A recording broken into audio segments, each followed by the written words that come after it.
Farrakhan's latest rant against Jewish-controlled FBI prompts calls for his Dem allies to resign. Nation of Islam leader Louis Farrakhan has answered those who denounce as anti-Semitic his recent "Jews are my enemy" quote with another broadside, this time tweeting a video clip where he says the Jews have control over those areas of government and referring to the FBI. The clip featuring the latest remark was posted to Farrakhan's official Twitter account on March 7, well after the controversy erupted over the remarks made earlier, at a Chicago event on February 25.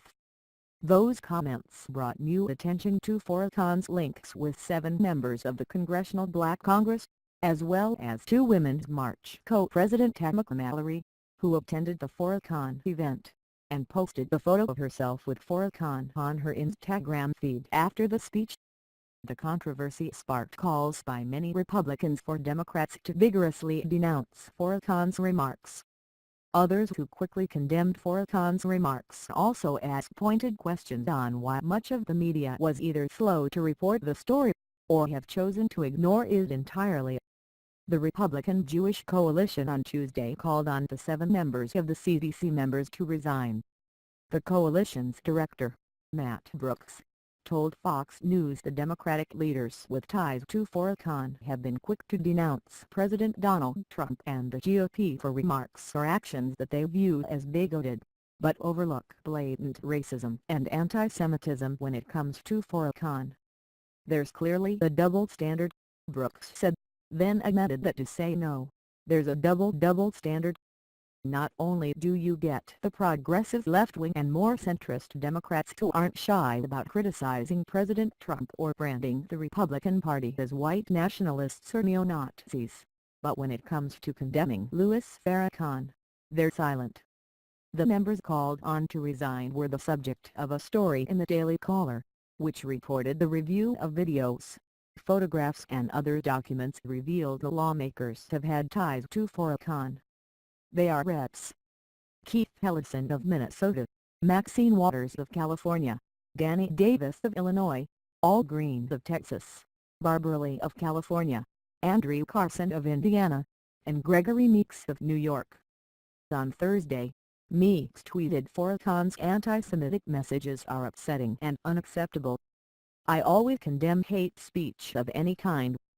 Also upsetting that right-wing blogs suggest otherwise and try making this a black versus Jewish community issue. Still waiting for those blogs to condemn Trump's racist remarks." Senator Brian Schatz, a Hawaii Democrat who is not among those with ties to Farrakhan, took to Twitter to condemn the Nation of Islam leader and to say that he must be rejected, not courted. "This is unacceptable in a progressive coalition or any political coalition. Anti-Semitism has no place in American society. We must reject this, left, right and center." Besides Meeks, Ellison has also condemned Farrakhan for his divisive and hostile rhetoric. Davis denounced anti-Semitism, but also praised Farrakhan, according to the Daily Caller. In a statement on the Republican Jewish Coalition's website calling for them to step down, Brooks wrote, "Anti-Semitism is unacceptable. Farrakhan is the moral equivalent of a leader of the KKK. If it was discovered that members of Congress had met with the leader of the KKK, they would need to resign. In this case, for meeting with, and embracing, Louis Farrakhan, nothing short of resignation is acceptable from these 7 Democrats." Earlier this week, a spokesman for Ellison, who is the deputy director of the Democratic National Committee, told Fox News, "Representative Ellison has repeatedly disavowed anti-Semitism and bigotry since his first campaign for Congress in 2006. The spokesman referred Fox News to a 12-year-old statement Ellison made when he came under fire for ties to Farrakhan, in which he said he erroneously dismissed concerns the Nation of Islam leader was anti-Semitic, and said he never shared their hateful views of Jews, gays, or any other group. Recently, Ellison again was in the spotlight after the Wall Street Journal reported that he had attended a meeting in 2013 with Muslim leaders where Farrakhan was present. Ellison, who was the first Muslim elected to Congress, said he did not know who would be there and that his decision to go was not an endorsement of the political views of other attendees. Davis, the Illinois congressman, said in a February interview with the Daily Caller that Farrakhan is an outstanding human being and said he sees the minister on a regular basis. Days later, Davis's office released a statement denouncing anti-Semitism as being antithetical to everything I believe and everything that I work for on a daily basis. Reactions to the call for resignations has varied, even among groups sharing similar views on many important matters. In JewishPress.com, writer David Israel argued that while Brooks was right to denounce Farrakhan's anti-Semitism, he should not call for the resignation of lawmakers who have been pro-Israel, and are crucial congressional allies to Jews.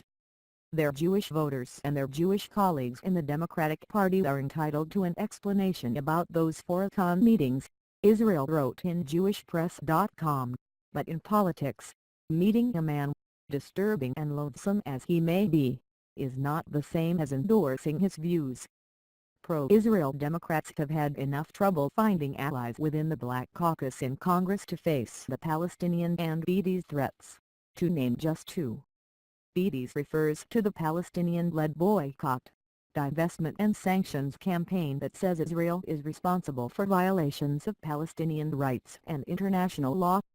But Brooks rejected the contention lawmakers should be given a pass for breaking bread with Farrakhan because of other ways they can be useful to constituents. These lawmakers are leaders of the Democratic Party, Brooks said. If that's enough for David Israel, then why isn't there the same standard when they criticize Donald Trump and other Republicans are friends of Israel? None of these Democrats went into those meetings with Farrakhan not knowing who he was, Brooks said. At some point they made the decision that they were going to go ahead and meet with him.